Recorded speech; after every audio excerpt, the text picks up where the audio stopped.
All right, guys, we're almost ready to send that email out to your interest list. But before that, I need to show you how to set up your software. So I'm going to walk you through the process. I'll show you where to go, how to set it up, how to keep it simple so that you can then put that link into your email and then send it off. So here we go. All right, here we are at gumroad.com. That's where you want to go. So type in gumroad.com.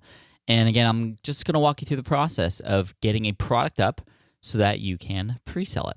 And to start off, what you want to do is click on the Start Selling button at the top, and it's going to take you through a sign-up process, and we'll just go from there.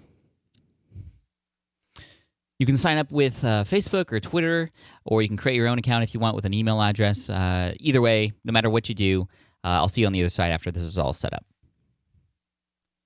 You're going to be asked if you want to try Gumroad, Gumroad's business feature, which has a few more features and things like that. You don't need that at all for what we're doing. So you don't even need to start the 14-day free trial. You can try Gumroad at no cost at all. So all you have to do is click on No Thanks. Here's their welcome page where you can answer a few quick questions. It's kind of cool because they tailor a little bit of the experience based on the kind of product that you're going to be selling, which is kind of cool. So I'm just going to choose... yes, I have some experience. Actually, I'm going to click on no just for the demonstration purposes here. And I am in the US. And then since I'm going to be selling or potentially selling, or pre-selling at least, a wall calendar, I'm going to click physical product. And then I'm going to unclick this so I don't get their tips and tricks newsletter. You can leave that on if you'd like. And I'm going to hit continue. On the next page, you'll be asked whether or not you want to publish your first product or build your audience. For now, for what we're doing, just click on Publish Your First Product because we're going to be setting up a product to pre-sell. Okay, and from here, you can click on either digital or physical product. Doesn't really matter because you're always going to end up in the same space, but I'll show you really quick. If you click on digital and then you click on pre-order, you'll fill out the information there. And if you click on physical product, which is what I'm going to do, then click on pre-order, you'll, again, fill out the same type of information.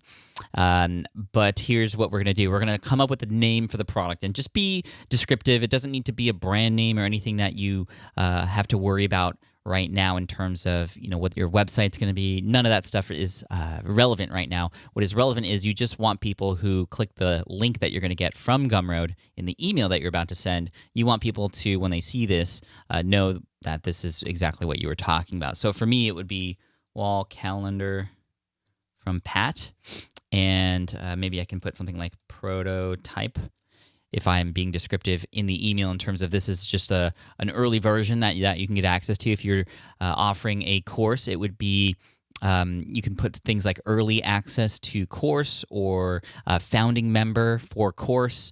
Those kinds of things work really well. And then the price. So let's talk about price really quick. You don't need to worry about this as much as you may think. Again, the whole purpose here is just to see if people will part with any bit of cash for what it is that you're offering. And of course, if you charge like $1 billion, nobody's going to take you up on that offer. So yes, it does matter a little bit because you don't want to overcharge. So if you pick a number and it may seem kind of high to you, go lower. Again, you'll be able to adjust the price later. You'll be able to determine what that exact price should be later on after you start working with people through this product and you kind of get a feel for what it's like and the value.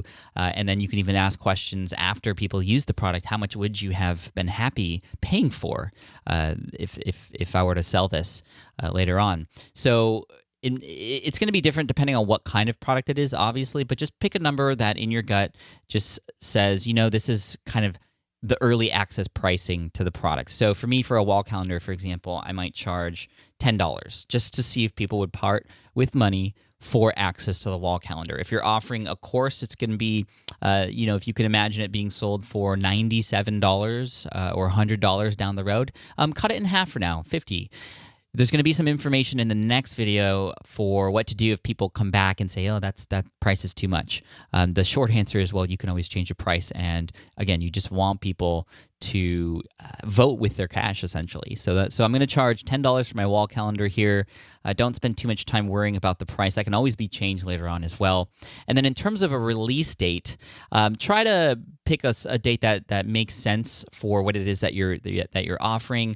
This can always be changed later on, but even if it's a couple months down the road, that's going to be fine. And like I said, you're going to be communicating with your founding members or your beta members or your early access people throughout the experience here after they purchase. So it's you'll be able to keep them in the know. So in terms of release date, you can just select a date that makes sense for when you believe you might be finished with that particular product. So I'm just going to pick March 1st for this at 12 p.m. and then you're going to click on Customize.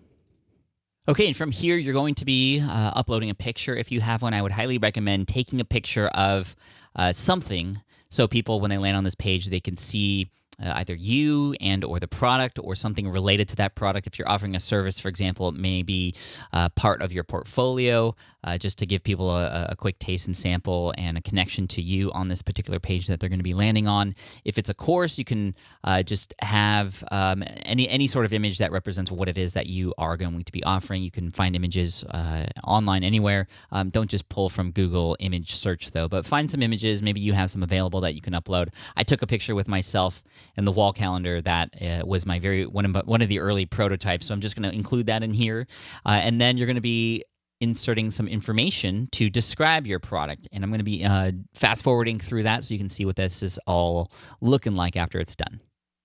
Okay, so I just uploaded the picture. It's not the best picture in the world. And I included a small description. I didn't want it to be too long because people kind of already know what's going on based on the email that you're sending them. But I just added a little note there. It says, thanks again for your interest in the wall calendar I'm working on. I hope you're excited to be one of the first to get access to it.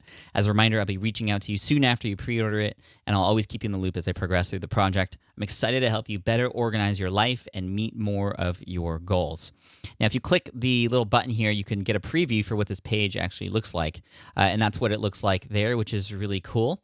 I'm going to go back to Edit and show you some of these other options really quick. These you won't even have to really worry about. This is like shipping destinations and generating license keys. If you're doing software, you don't need any of this. So right now I'm just gonna go back to the edit screen and hit Save Changes just to make sure it's saved. You can do that as you're editing. And you can also add more files here if you want, just to add some other things related to it if there's anything relevant. And then I'm gonna hit Publish. All right, and after you publish it, you're gonna land on this screen, which is really handy. And this is the link that you want right here. So this is what you want to copy. You can click on this button here to copy it, or just hit Command-C or Control-C, and that will be what people will enter in order to, that's what you're going to put in the email so that people can pre-order. So if I put that link in here, you're going to see it pop up, and there you go. Super easy. Going back to here, you can look through this if you want. You can add buttons on websites through this, which is really cool. I like Gumroad. It's really awesome. But what's also cool is that you aren't spending any money. They're going to take a little bit of the overall cost or price per sale, but again, that doesn't matter here. What matters is you have something ready to share with people so that you can see if they will vote with their dollars for your product. And awesome. Great job. Well done. And if there's anything else you want to look at through Gumroad, you can if you want. There's a marketplace and all that stuff. But this is all you need. So insert this link, like I mentioned earlier, into your email and save it so that you have it handy for yourself later. And we're almost done with this video, but a few closing words. All right, nice work. So if you haven't done that already, set that up, get your link, put that in your email, and then send it off. So before you send it off though, click on that link first yourself. Make sure that that link is the actual right one. You don't want the reason why you don't get any customers because you sent the wrong link. So test out the link first and make sure it goes, and then even test out buying it yourself to see what that experience is like. It's gonna be a lot of fun, but then once you're ready, send off the email and best of luck. I will talk with you in the next video about what happens when you get customers and what happens if you don't get any customers. Either way, it's a win. So I'll see you in the next video. Great job.